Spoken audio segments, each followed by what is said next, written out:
Nobody? Brother Neil, I knew I could count on him. Does anybody remember what we talked about last week? How about that? Oh, anybody? Now, not everybody at once, but somebody. Oh, Lord, help us.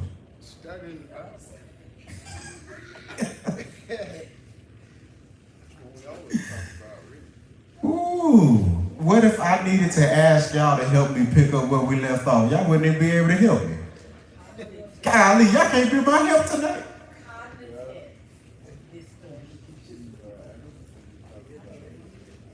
So, quick recap. And we'll raise our level of intent with the notes. I can pick at it because, of course, those of us, as we're preparing lessons and stuff like that, of course, we went through it beforehand. And I've recently made a habit of the handouts that people are taking the time to make. Especially, thank you for all the lessons everyone who's actually taught. That if I write on something, it definitely helps me commit it to memory. And then from there, try to glance at it. I do have the sheet. I actually keep mine in a folder. That's just me, but I wasn't always like that. But when it comes to certain things in life, I'm definitely more organized than in other areas of life. And so we're going to dive in. Let's have some dialogue, because at the very least, as we talk to one another, we can do our part in getting it in, but it's going to require some things beyond this. And now I can just be honest and call all of us out, because I've been there before and I've been guilty of it, and I've raised my level of intent, and I want us all to do the same. That if we're showing up on Sundays, even Tuesdays for prayer, Thursdays for midweek, and we don't remember anything we're showing up for, we got to ask ourselves what we're doing. You need a paper? Oh, you had? Oh, well, don't be shy. Hey. That was definitely the umbrella for it. Romans 12:2 was their focal scripture. And we were, if I could paraphrase, we took the angle of having an attitude adjustment. We were talking about the different things. Because remember, this probably why everybody forgot. Because at one point, I have everyone say that my attitude is a problem last week. Y'all should have remembered that. I remember that. I said, repeat after me. My attitude is the problem. My attitude is the problem. So, there were 8 steps to transforming your attitude that we were on as of last week. And we quantified this because the Bible talks about renewing the mind, and we wanted to reverse engineer those steps and to renew your mind and get to just the root of it and see what it looks like to actually change your life. Not your circumstance, but you in the circumstance. Have that calm in the middle of the storm. We quantified that it comes from your beliefs synonymous with faith, but just to get straight to it for the sake of time. Your beliefs will determine your thoughts will determine your feelings, how you feel, your emotions determine your behaviors then make up what your life is. And so you can reverse that. If you want to change your life, you got to change behavior. If you want to change your behaviors, you got to change how you feel, your emotions. If you want to change your emotions, you got to change how you think. And if you want to change how you think, you've got to change your beliefs. That making sense? So that's Romans 12:2, but we're putting some steps to it. Beliefs, we talked about core beliefs and intermediate beliefs. Core beliefs being how you view yourself, your environment, or your future. That's your outlook. And then your intermediate beliefs being the rules that you live by. It's like your personal standard. You say I gotta have X, Y, and Z amount of money to be rich or to be happy or whatever. That is a personal rule, because there's no rule of law written anywhere that says that. When you make rules for yourself on what's required for you to be happy, that's an intermediate belief, because there's no law written that says that's gotta happen for you to be happy. You decided that. You with me? You decided that what's gonna make you happy is gonna make you happy. Ain't nobody said anywhere that this has got to happen in your life for you to be okay, for you to be able to smile. You said that. Intermediate belief. So we're putting everything in its place and having a sense of awareness. And so that cognitive distortion sheet, that is what we would be stepping into at the end of this. And so we may have a few copies of last week's sheet. I'm not exactly sure if there's more back there, but it's okay. Just take notes on that same sheet, and we'll make sure that you get one if you need one. And so, picking up where we left off, again, Romans 12:2, and then Hebrews 5:11, all the way to 6:1 are the verses that we're studying from last week to this week, because changing your mind is what's required to actually become mature, and that's in anything. If you're going to mature as a person, grow as a person, it is linked to your state of mind. This is why some people, when they get to a certain age, it's like some things just ain't changing. Why? Because their mind is not getting better. Like once they got done with school, they stopped learning. And so we would all agree that how we think typically shows how mature or immature we may be in a certain area of life concerning a certain thing. So now we're equating spiritual maturity to your actual thought processes and what you believe in. I actually heard it said today that we're all basically some of the top 5 things in life that, because you normally hear top 5 people. I've heard top 5 people, but they said the top 5 people, places, and things, like every noun. So the top 5 people, places, and things that you spend the most time around, at, or doing is literally what's creating you, who you are, and these beliefs we're talking about. Let's keep going. So there were 8 steps to transform your attitude. We summed up that from thoughts to feelings, all of that could be determined by an attitude, because if you show me your attitude, without you saying a word, I can kind of guess what you're thinking. I can kind of guess what you're feeling. I can kind of guess where you at with everything just based on the attitude that you show me. So to make it easy, we were like, attitude is what we were going to use to quantify this. And if we can change the attitude, we can change everything else. To change your attitude, you have to renew your beliefs, thoughts, and feelings so that your actions actually align with Christ. So 8 steps to transform your attitude. We went over the first 4. We're going to get through the second 4, and we'll spend probably a little bit of extra time on the last one, the 8th one. So quick recap, humble yourself was the first one. We went through a number of different verses concerning that last week, but humility is the requirement, meaning you have to let go of pride and submit to God's way. Yeah, I was actually studying, recently I just enjoyed doing word studies for my biblical studies. And so studying the word like sin or salvation or, just whatever. And I've never heard it put this way, but I really, really liked it, because we think about sin as, this bad thing that you did. Like you just did wrong, you just did something bad, you fell into sin, you stole something, done something you weren't supposed to do, etc., etc., etc. But then sin, when you get to the root of it, is literally defined as not doing God's will. How many of y'all do that? That you can, and this is why it's dangerous when we start talking about this is a good person, this is a bad person, they ain't doing it bad, they ain't hurting nobody. Because all that could be true. They do good things and they really not hurting nobody. But when we begin to dive into what sin actually is literally when you don't do things God's way. You decide to do it your way, when you want to, however you want to, even though you ain't hurt nobody. That's sin by definition, not just I hit somebody, I stole some money, I didn't just criminal. Oh, why y'all get quiet when we start talking about sin and stuff? Y'all scared? What's wrong with y'all? Y'all supposed to be living right. Oh, here we go. So I say that to say, because there's a level of humility that's required to even recognize that. To be in a place where you can recognize what sin is and actually be willing to change. Because if you're not willing to change, that's pride. Nah, I don't want to do that because I want to do what I want to do. That's pride. We may not talk about it in that way, but that's pride, that's arrogance, that's boasting, that's trusting in you, that's saying, nah, God, I can do bad all by myself. I don't need you. I can do this. I got this. I'm okay. You ain't even got to come over here. Go do something else. That's basically what you're saying when you're being prideful, okay? So if we don't have humility, we have pride. So you humble yourself. It changes your attitude when you embrace humility. Don't worry, meaning being anxious, okay? Trusting in God's provision, and we quantified that the remedy or the cure, according to Matthew chapter 6, for anxiety and worry is to be present in the moment. That is biblical. That's also what any therapist, counselor, psychologist would actually tell you. They say stop worrying about the past. Then they would also say stop worrying about the future. That both are true. And a lot of times we don't think of it that way. But most of the time we're anxious because of what? We worried about the future, about what's going to happen, about stuff that's out of my control. I don't know what's going to happen, and I don't have the final say so now I'm worried. But the cure for that is to be present. You worrying about tomorrow, and you got to live today.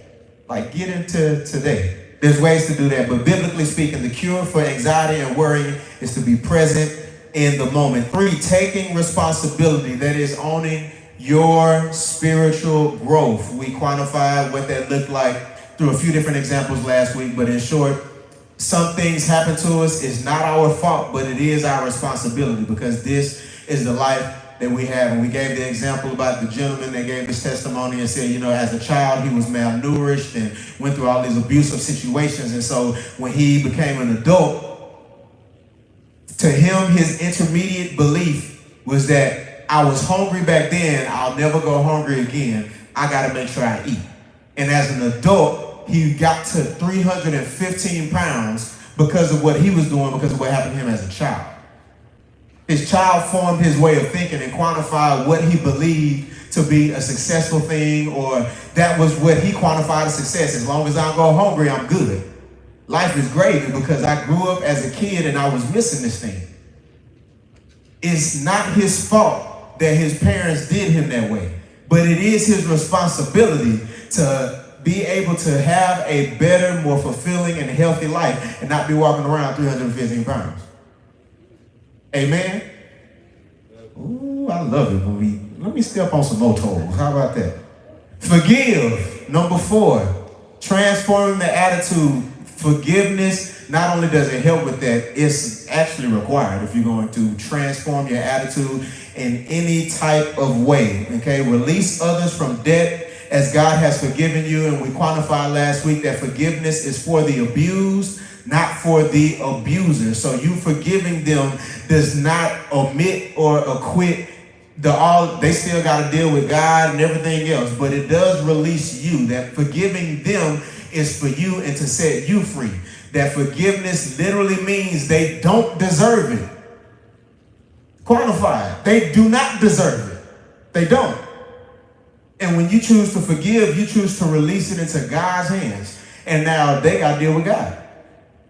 That's what happens, and it's a process, and it has to happen again and again. But when we can wrap around our mind around what forgiveness really is biblically, then we feel a whole lot better. We're not holding on and all those kinds of things. And we quantified last week a lot of how it weighs on us and shows up. And so now we are caught up to number 5. 5. And I want to ask if this sounds familiar, but y'all couldn't even tell me what we talked about last week. So I guess we just gonna have to go over it again. Huh? You remember? Oh, well, talk to me.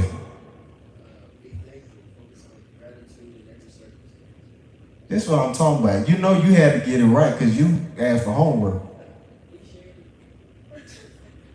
Yes, sir. Thank you, Brother Tyrese. Everybody say thank you to Brother Tyrese. Thank you, Brother Tyrese. Because now we can go to number 6. So number 5 was being thankful. That means focusing on gratitude in every circumstance. There's a level of being grateful that literally cancels out everything that opposes that. When we start talking about just complaining and different things of that nature, which we'll get to in a moment, y'all tell me, have you ever been happy and sad at the same time? I know we use terms like bittersweet, but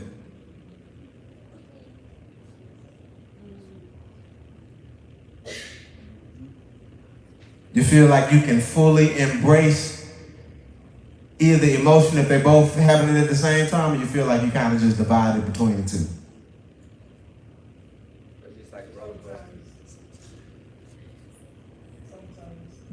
Yeah, like I'm happy for you, I'm glad you moving in the right direction, but I'm sad to see you go, sad to see you leave.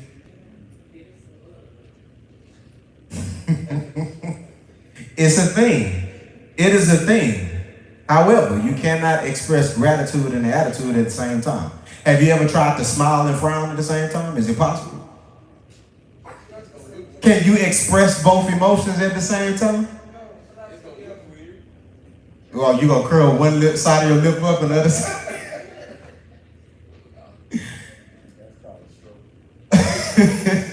You heard that? That's called a stroke. So, this is the thing. Gratitude, of course, we see that we're biblically speaking, we're told be grateful. Enter into his course with thanksgiving, and just the theme of gratitude and even humility and a lot of what we're talking about is seen consistently and consistently. And we finished last week by saying that if we focus on the do's, we don't have to worry about the don'ts. So if you're practicing gratitude, you don't even have to try to go through this 12-step process of dealing with your attitude. How do I stop being angry today? How do I stop being sad today? How do I stop being mad? How do I stop this? How do I stop that? Ooh, I gotta go work out, and ooh, I gotta go eat the healthy foods, and I gotta get my hormones checked. Or you can practice on gratitude. And I'm not saying don't take care of yourself, y'all. Don't misinterpret that. Please take care of yourself. Do all the things that's needed. But a lot of times we overcomplicate this. If we literally look at the word, we look at scripture, and it says, if you do these things, happy are you if you do them. We see through Proverbs, we see in John chapter 13. There's a number of verses. You look up the word happy in the Bible, and the Bible tells you how to be happy. So when you know what to do and you don't do it, I know somebody was going to say James 4:17. I'll give you some practical advice too. But the Bible did say it first, to he who knows doeth not.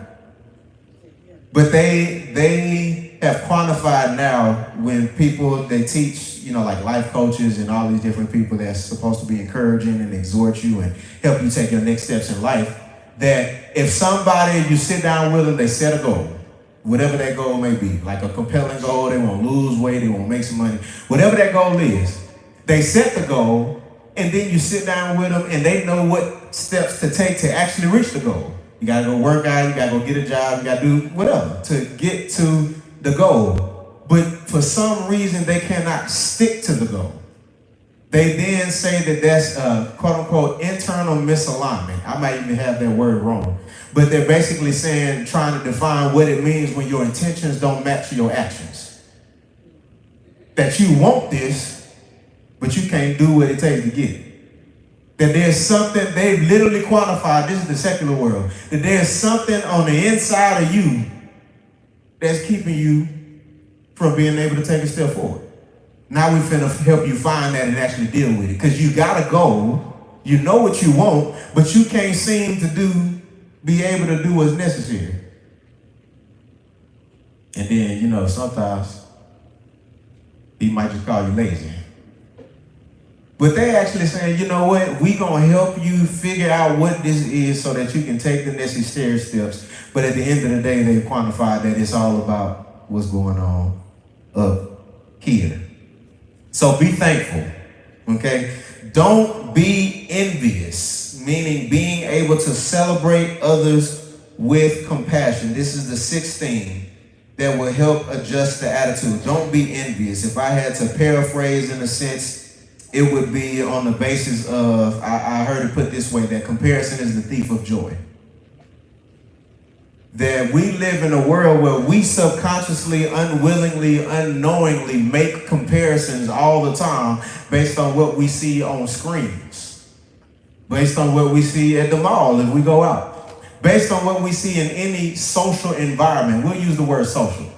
Because we talk about social media and we separate that as if it's different from every other social interaction that exists. But there's a reason why it's labeled as social to begin with. Because there's a lot of contingencies and consistencies between social media and you actually going to the mall. Which means that if certain things bother you on social media, chances are it's going to bother you if you run into it at the mall. Chances are it's going to bother you if you run into it wherever you go. Okay? So, don't be envious, being able to celebrate others, okay? Few things affect the mind like envy. This is Proverbs 14:30, where it says, a sound heart is life to the body, but envy is rottenness to the bones. Here's the thing about envy or jealousy, and I'm going to put this here. for future reference. We'll talk about it another time. There is a such thing as a godly jealousy, and that's not what this is talking about, okay? 2 Corinthians chapter 11, verse 2 talks about the jealousy that God has, and he equates it to a marital relationship. So there is a place for those types of feelings, but that's not what we're talking about here. Again, that's 2 Corinthians 11 and 2. I saw some people writing. But Proverbs 14 and 30, envy is rottenness to the bones. Here's what that means in layman's terms, that to be jealous with others is to be dissatisfied with your own life. You dissatisfied with your life. You're not content. Everything is wrong. Everything is bad. Everything is sad. And you don't even know why. Why? Because you want what everyone else got. You don't even know it. You've been looking at how other people live, what other people do, and now you desire to do something, and you have absolutely no idea what it is. All you know is you're not happy with where you are and what you're doing, and you didn't realize it was envy because I'm not around these people. I'm not thinking that I want exactly what they have, but I didn't realize I've seen this, I've seen that, I've been exposed to this, I've been exposed to that, and now I'm feeling a certain type of way. It's rottenness to your bones. It looks like being dissatisfied with your own life. It's the pain somebody may feel when somebody else is winning. It's like, man, why they getting blessed? Why they doing better? Okay, maybe I'm going to do what they do because I want to get better too. That is envy, and it starts with comparing yourself to others. The reason why we say you have to be able to celebrate others because it can sound the same but be completely different. You go to somebody's house and they got a nice house. Man, you got a nice house. Real nice house. And you can celebrate and be like happy that they got that house, or you can be mad that the house ain't yours. And can have said the same statement, but it means two completely different things. Like, I'm over here complimenting your house, but in my head, I really want it. I gotta have a house just like this. Like, I'm not gonna take your house from you, but I want a house just like this. It's good to be inspired. It's good to be motivated, but we have to realize at that moment, I am being influenced. And we have to be able to check ourselves, because you know you are experiencing envy, not because of what you're thinking in that moment, but because you leave and you're dissatisfied with your own life. It's a good house, a great house. I'm so happy for you. I love that, and I want that for me, but now I left and I feel like I'm empty. I feel like I don't have what I should have, or I'm not at where I should be, or there's just so many things going wrong. Why? Because the dissatisfaction has settled in, because there's literally some envy somewhere that started just by comparing yourself to somebody else. So be willing to truly celebrate others. Okay? When it comes to envy, and it can be with anything. I use that example, but even somebody being better at us at something, I think that one is probably a little bit more universal.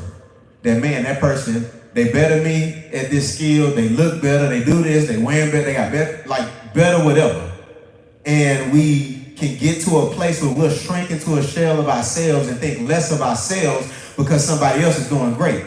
When it's like, no, let them do great and you be great too. As opposed to, quote unquote, dimming your light, as people say. So here's what happens, okay? When we notice somebody is better at something, they're more successful, they have nicer things, whatever category it falls under, there's 5 choices we have in our attitude. Don't care, be happy for them, admire them, emulate them, or be envious of them. There's 5 different responses you can have to any situation. You can emulate, you can admire, you can not care at all, or you can be jealous. AKA not satisfied with where you are, what God has you, and what God is trying to do with you. Because you worried about somebody else's life. Technically, you in their business. You ain't even realize, but I'm saying it that way because everybody, when you put it like that, they're like, ooh, I don't want to be in my business. I should be in theirs. So you in their business when you go home and you dissatisfied. Ooh, I bet they make this much money. I bet they do. And y'all, we got the internet. We can look everything up. Ooh, I wonder how much that house costs. Now, you're doing your market research. You're trying to figure out how to get there. That's okay. But again, if you're dissatisfied with yourself, that's how you know it's envy. If you're not feeling dissatisfied, then you're okay. Celebrate them. Celebrate those wins. Even talk to them. Man, how did you do this? Because I'm going to make some plans to make it happen. I'm excited for you, and I know we can do it too. Y'all can celebrate each other. But if you don't feel like you can have that conversation, jealousy. You feel dissatisfied with where you're at, jealousy.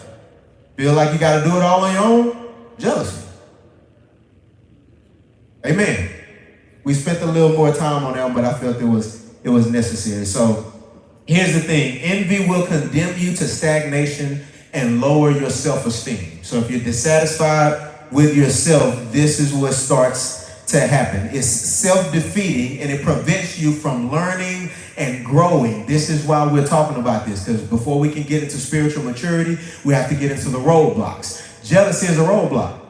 If you're dissatisfied with life, that's literally a hindrance to your ability to grow. When the Bible talks about this being rottenness in your bones, I cannot imagine that being a situation where you're getting better. That is a situation where you're getting worse. Things are rotting. It's getting old, smelly, stinky. It's decaying. It's dying. So that's what literally happens when envy and dissatisfaction set ends. Okay, so emulation will allow you to grow and learn things that you would not when you are stuck in envy. James 3:16 says, "For where envy and self-seeking exist, confusion and every evil thing are there."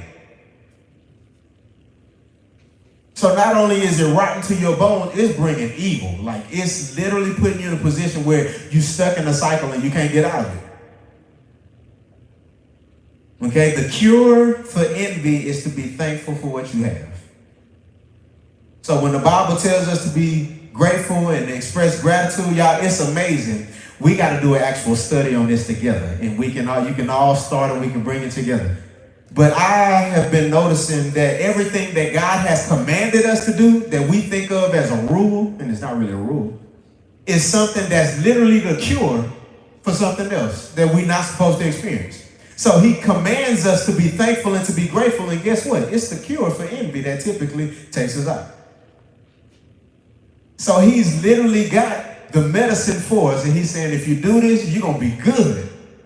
And we're like, I don't want to do that. We can literally do a cross-reference study and be like, everything that he's commanded us to do, I promise you, is for a reason. God ain't into wasting time. He don't want you doing something just to be doing something. He's like, nah, if you do this, it's going to help you. It's going to help you in every way possible. So the cure for envy is to be thankful for what you have. Okay, knowing that God loves you and that he made you special because he says you're special is something that you actually got to believe. All right, so number 7, don't complain. So again, number 6 was don't be envious, don't be jealous. Number 7, don't complain.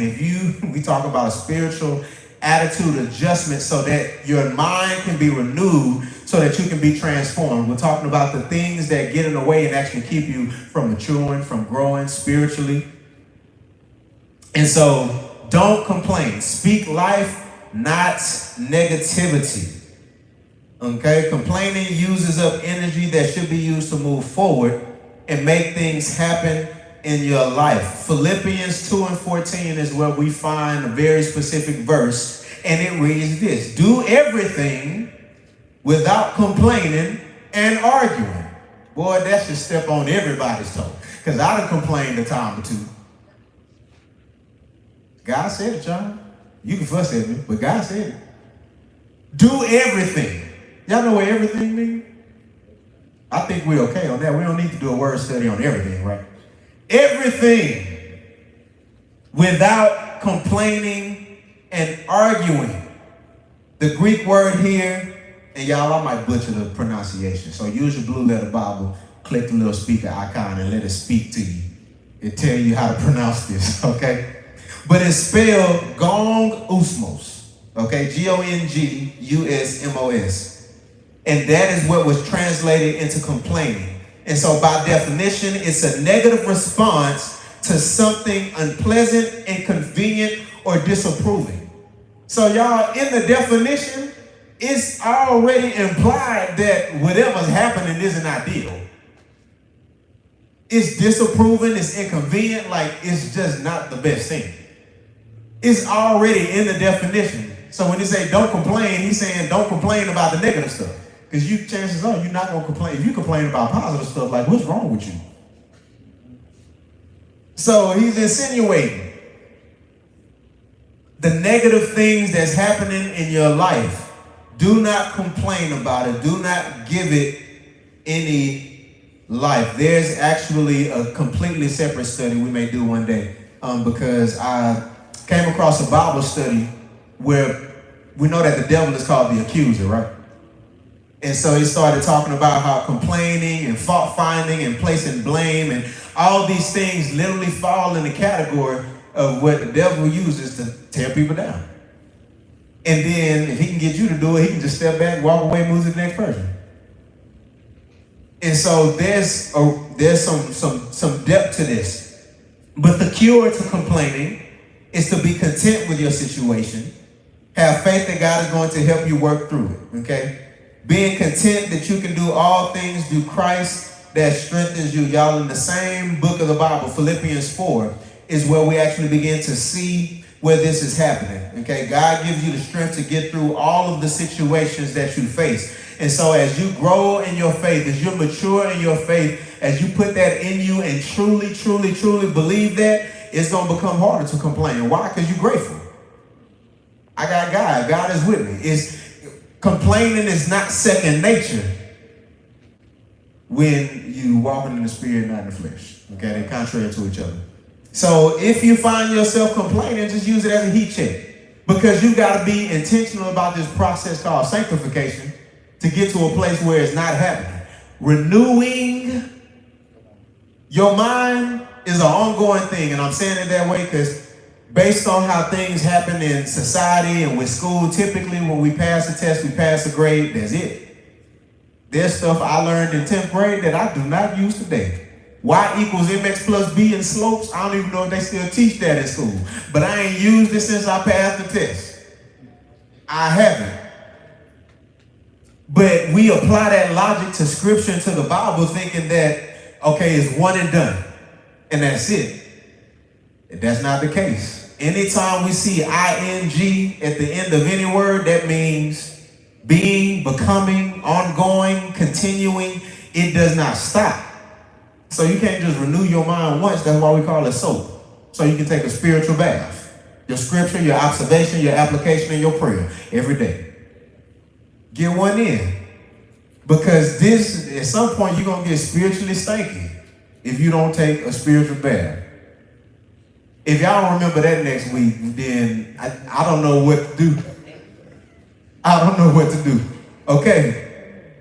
So the cure to complaining is to be content. Philippians 4, verses 11 through 12 in NASB reads, "Not that I speak from need, but I have learned to be content in whatever circumstances I am.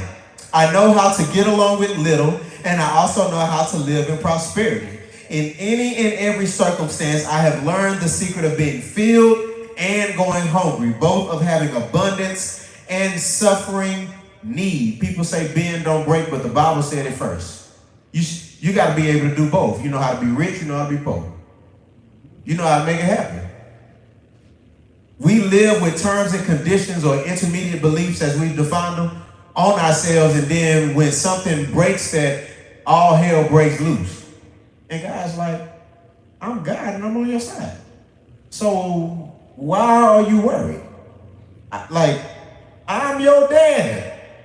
What are you concerned about? I own everything.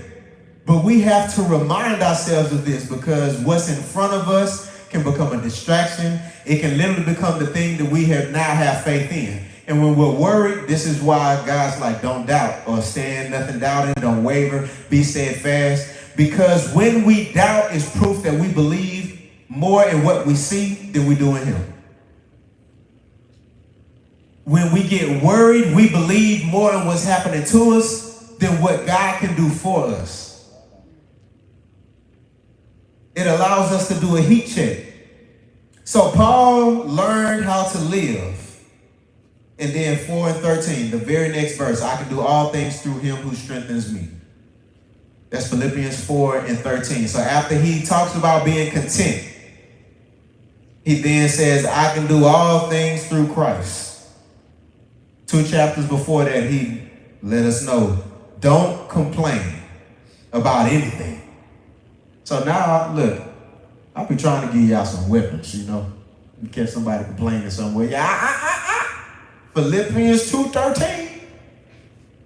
Y'all gonna do that?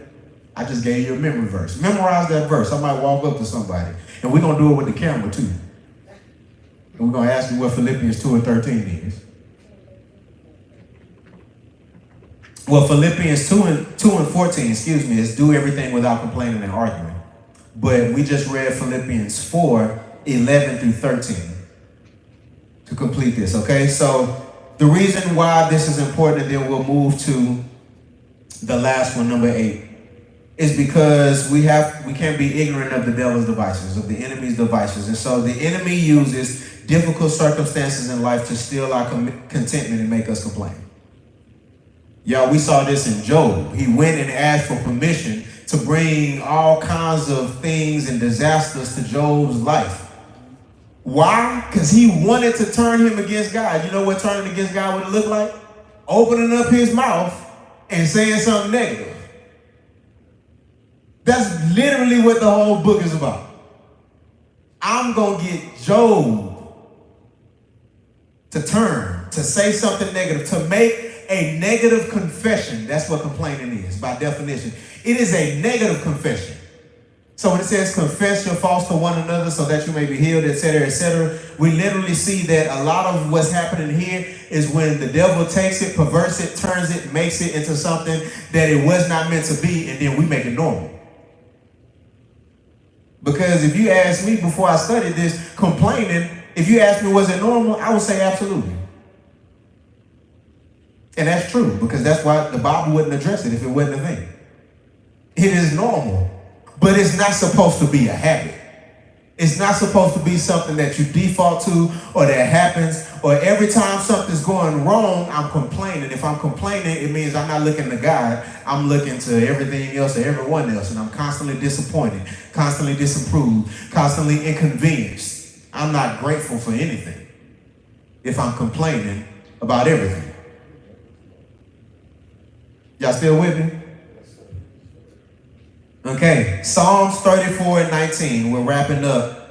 Don't complain. Psalm 34 and 19 says, many are the afflictions of the righteous, but the Lord delivers him out of them all. So as the righteous, you will face many afflictions, okay? The Bible tells us that we will face problems and that Christianity is not a bed of roses. So now that you know that, we don't have to act entitled. A lot of times we act like we're owed something.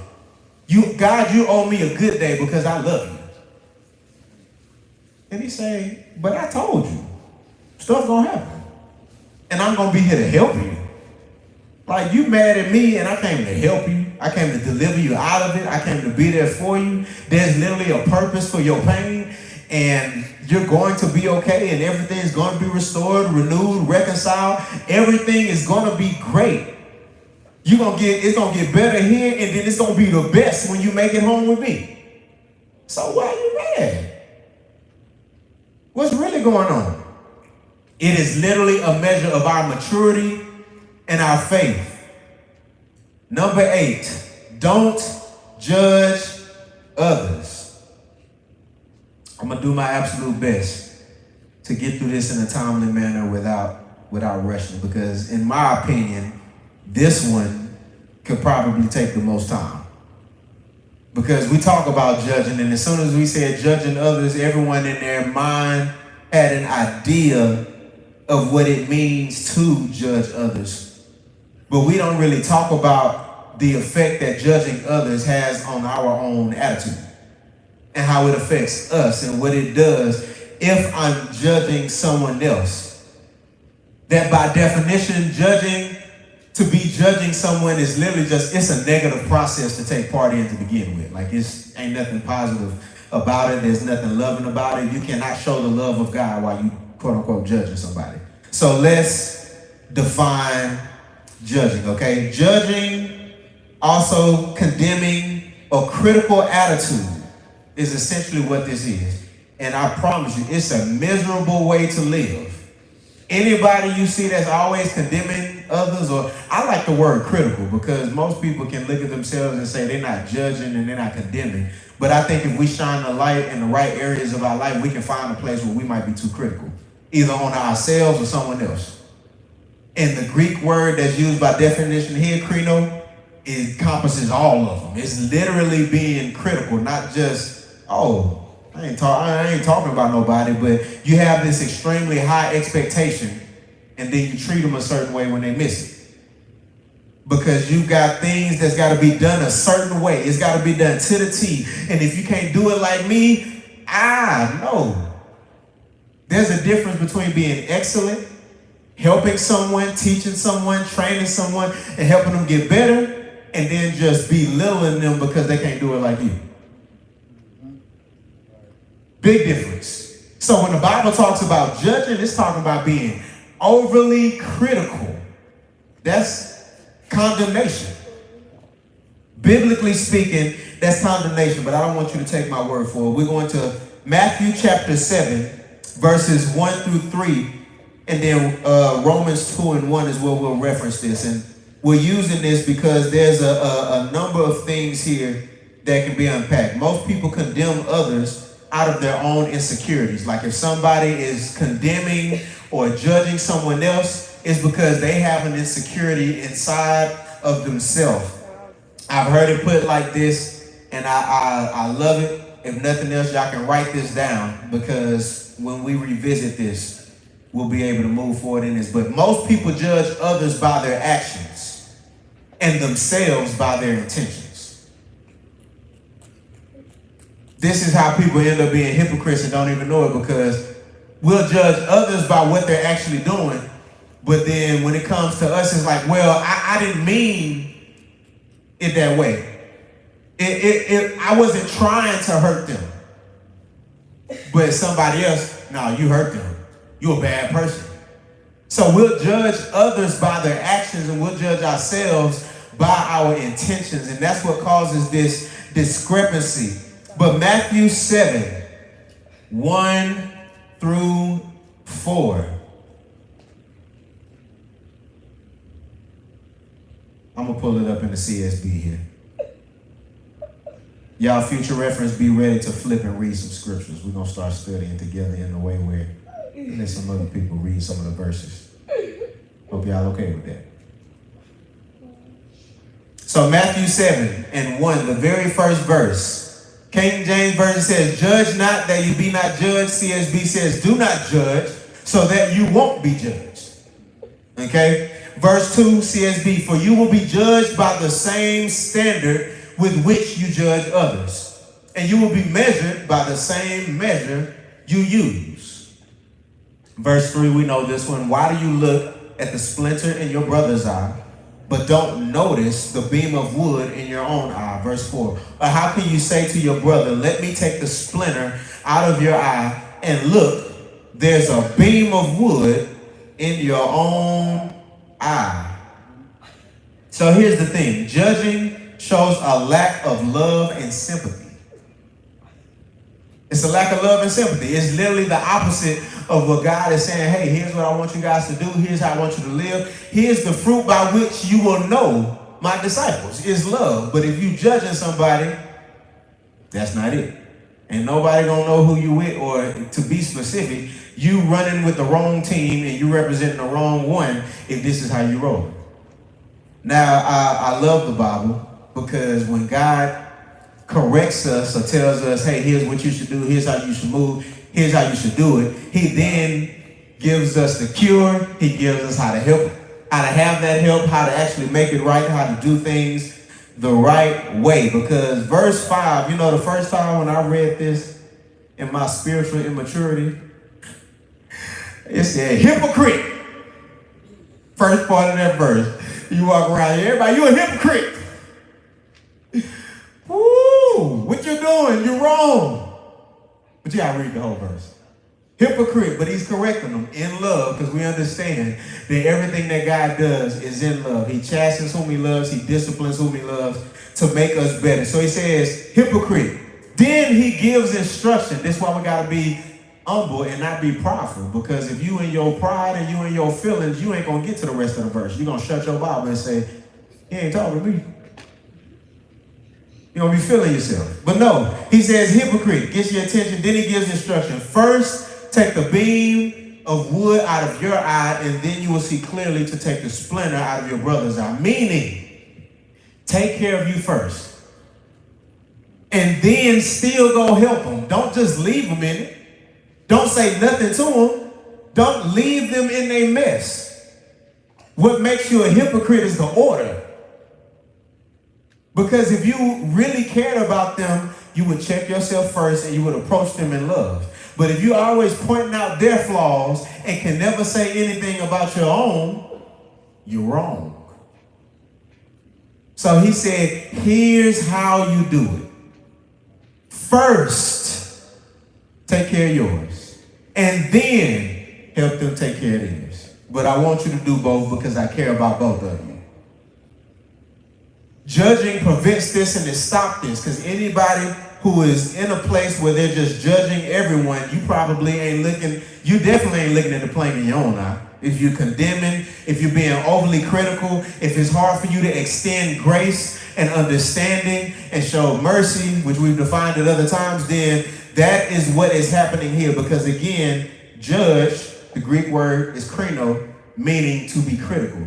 To judge, to condemn, and to be critical. All three are part of that definition. And then I want to take it a step further because, of course, we're talking about as it relates to others, but we can be overly critical of ourselves too. We can judge ourselves. We can condemn ourselves. And God's like, don't do that. He's literally saying, stop it. I'm just going to say black and white. He said, don't do that. I love you. I've got grace for you. My grace is sufficient for you. I love you. I care about you. Stop beating yourself up. Stop lowering your self-esteem. Stop thinking that you're not enough. I love you. I created you. I've allowed you to be here. You are enough. Somebody say, I'm enough. Ooh. I'll stop messing with y'all in a few minutes when we're done. But again, judging, that is leaving judgment to God and showing grace. Judgment oftentimes, or people who are criticizing others, they do so because it makes them feel better about their own problems and insecurities. When they judge others and they're critical of others, it's coming from a place, it's projection, and oftentimes they feel better about the standard in which they can operate or do things, and in doing so, they're overly disappointed and critical of others. And so, because it shows a lack of love, a lack of sympathy, because it's in opposition of loving and praying for someone, this is why God doesn't rock with it, because you cannot judge somebody and love and pray for them at the same time. You literally can't. If you're judging people, you ain't praying for them. I'm going to just black and white it like that. And you're supposed to pray for everybody. So if you're being critical of someone, again, I'm not talking about pushing someone to be excellent and be better. We're talking about being critical. Then we're not doing things the godly way, okay? Judge, krino, it literally means to come against people in a critical, condemning, or harmful manner. I don't think we have to go down that rabbit hole. We know we're supposed to treat people right, but we're focusing on the word critical because if you ask somebody, do you go around judging people? I think everybody would say no. Because, again, most people judge others by their actions and themselves by their intentions. So, because my intentions aren't bad, I'm not going to say I'm judging anybody. But if I actually looked at my actions and I judge myself the same way I judge others, then I'd have to admit, man, I am pretty critical of people in certain situations and certain things. Like I probably am not necessarily showing the grace that I could or extending that helping hand. And if I'm being critical of them, I'm definitely not praying for them and covering them in the way that I should be biblically. Amen? Ooh, it's okay. I still love y'all. We're going to get better together. This is how you know the word is doing what it's supposed to do, because we'll quote that it is sharper than a two-edged sword, but we don't like when it cut. But I tell you this, when you feel something, the word pops up and you're like, ugh, that is great. Because the opposite of that would be you being apathetic and you throwing away the word and say, you know what, I ain't doing this no more. But allowing the word to fill you is what's putting you in a place where you can say, you know what, I can actually feel conviction instead of condemnation. I can actually feel something that's going to push me to be better. Because I speak for myself. A lot of times, I didn't move on something until I was made uncomfortable. Until something just made me, until I had to. Like I absolutely got to do this now. And so God understood, he know how we move, and so he gave us what we needed to help us move forward. So that's okay. That's okay. The lack of amens at times can also be affirming. Let God continue to do the work and work on us. And I encourage you to continue to read this on your own. To somewhat close this out, Paul addresses the topic of judgment, whether it be in court, whether it be dealing with people, just different things of that nature. And so he's speaking against the church, or he's not speaking against the church, holding people accountable for sin or the teaching of false doctrine. Just want to be clear on that. That judging, being critical, condemning is not the same as holding someone accountable. Because that's literally what the world says. Ooh, don't judge me. Because they don't want accountability. No, you wrong. And I love you, so you're right.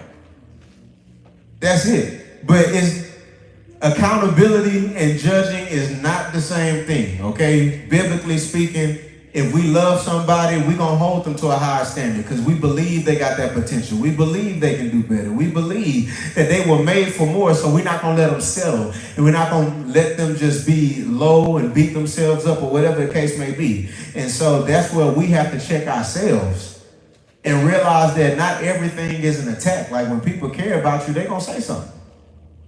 They're not just going to sit. If they learn, it's emotional maturity. Real love will speak.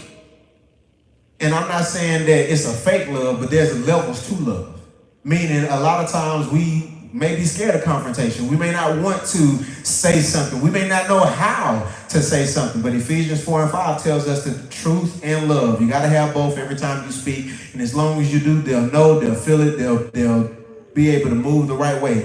And they may not like it, but they'll know you care. Because the alternative is waiting and then somebody being like, well, why you didn't tell me? Why you didn't say something?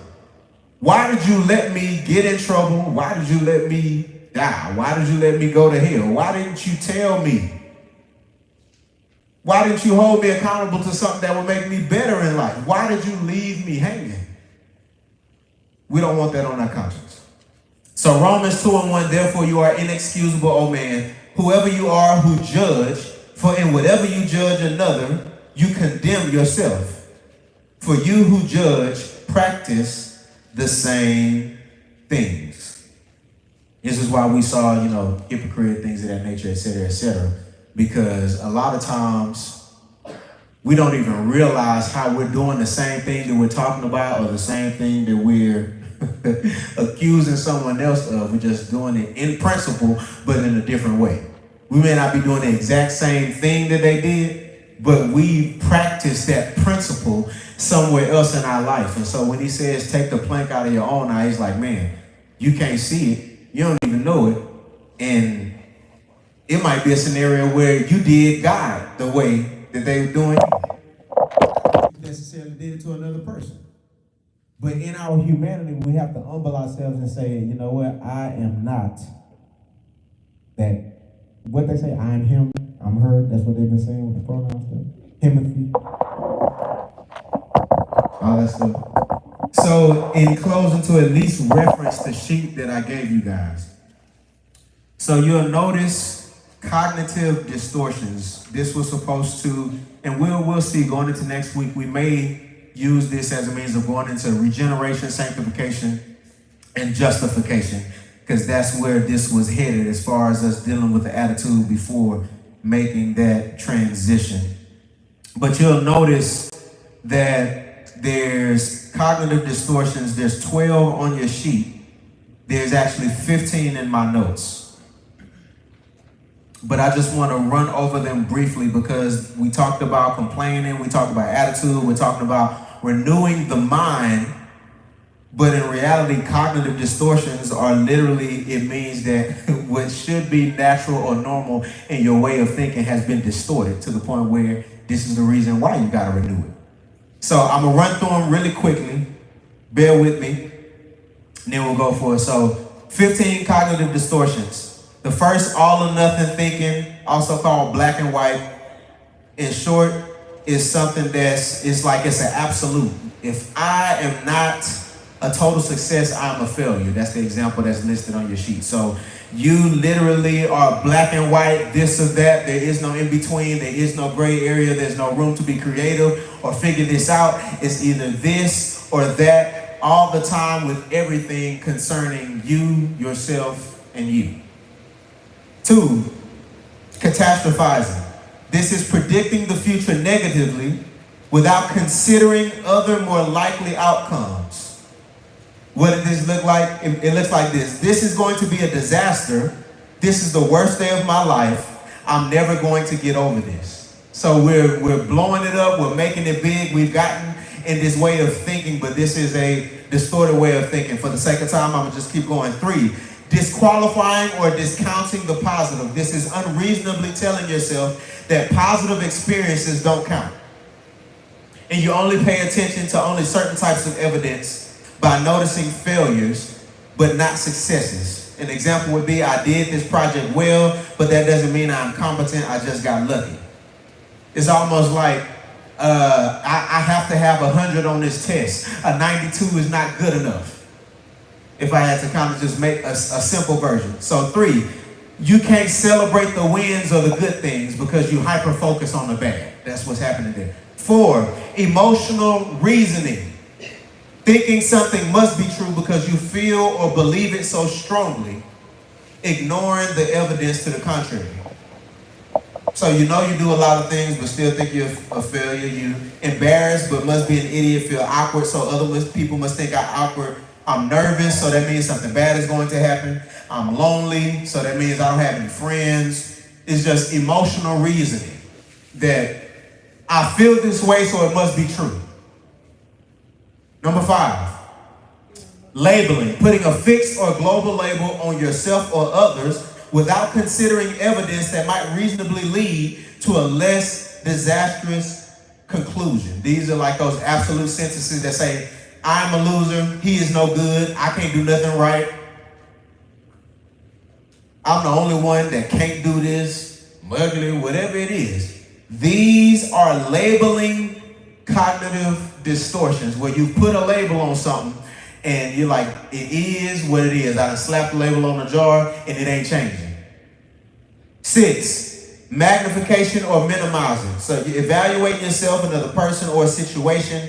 You unreasonably magnify the negative or minimize the positive. Example, getting a mediocre evaluation proves how inadequate I am. Or getting high marks doesn't mean I am smart. This almost goes, some of these kind of overlap. But there's some things here. You know what? We'll be able to talk more about this next week and actually kind of dive in. We'll see what the people say, okay? Mental filter, paying undue attention to one negative detail instead of seeing the whole picture, okay? Mind reading, believing you know what others are thinking and failing to consider other, more likely possibilities. Overgeneralization, making a sweeping negative conclusion that goes far beyond the current situation or a single event. So being overly broad in conclusion, using words like never, always, nobody, everybody. The things that flow for a number of different reasons. And again, overlap. Personalization. Believing others are behaving negatively because of you without considering any other explanations for their behavior. 11. Should and must statements. Having a precise, fixed idea of how you and others should behave. Like, this is how everything gotta be this way all the time. This is what you're supposed to be doing. This is what I'm supposed to be doing. It shouldn't happen no other way. Okay? Tunnel vision. Only seeing the negative aspects of a situation. Why should I study? I'm a flunk anyway. It doesn't matter. Everything is gonna fall apart eventually, etc., etc. Now, there's 3 more that's not on your sheet. If you want to write these down, let's run through them quickly because I know I've taken us over. And then I'll ask you guys if we want to dive into this more next week. But this is something to be aware of, because when the Bible talks about renewing your mind and being transformed by the renewing of your mind, these things, these patterns of thinking, which I believe we've all experienced at least one, maybe even 2 at some point in life, and didn't even realize it was just a habit. It was normal, but it has been quantified. And we're talking psychologically, not even biblically, that this is a distorted way to think about life, that it limits you, it weighs on you. So 13 is assuming the worst. See some people writing. So assuming the worst. Real quick definition. Forming an opinion without enough evidence. You're assuming the worst. That's 13.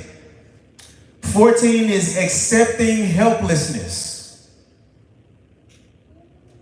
That is deciding that there is nothing you can do when maybe we haven't tried everything. Or deciding to give up instead of keep trying. Accepting helplessness. And then the last one, number 15, is perfectionism. Perfectionism is holding yourself to an unreasonable standard and being unable to tolerate mistakes.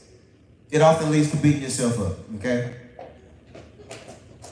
These, at least to my knowledge, I can't say that absolutely these are the only cognitive distortions, but based on just some of the coursework I've done and things I've seen as far as what counselors and therapists and the counselors and therapists for sure, they actually recommend, they have these cognitive distortions, they give them to the clients, they make them aware so that they can begin to work on it together, because we don't know what we don't know, but when we're aware of something, we can do something about it. And so cognitive distortions are exactly that. They're distorted ways of thinking that literally hold us back from what God's trying to do. When he's trying to change you, transform you, we recognize that it starts in the mind. So instead of trying to change all of the behaviors, you've got to change what you believe. You've got to change how you think. That's what the past 2 weeks have been about. That true change, actual transformation only comes from renewing your mind. It's Bible, and there's a reason for that. Amen? Amen. So go ahead and stand.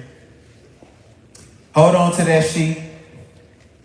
We might be out of folders, but we were having folders for everybody just so you can keep all of your sheets together. But if you would like one, let us know. And then keep going over your stuff. Like, maturing means that a week from now,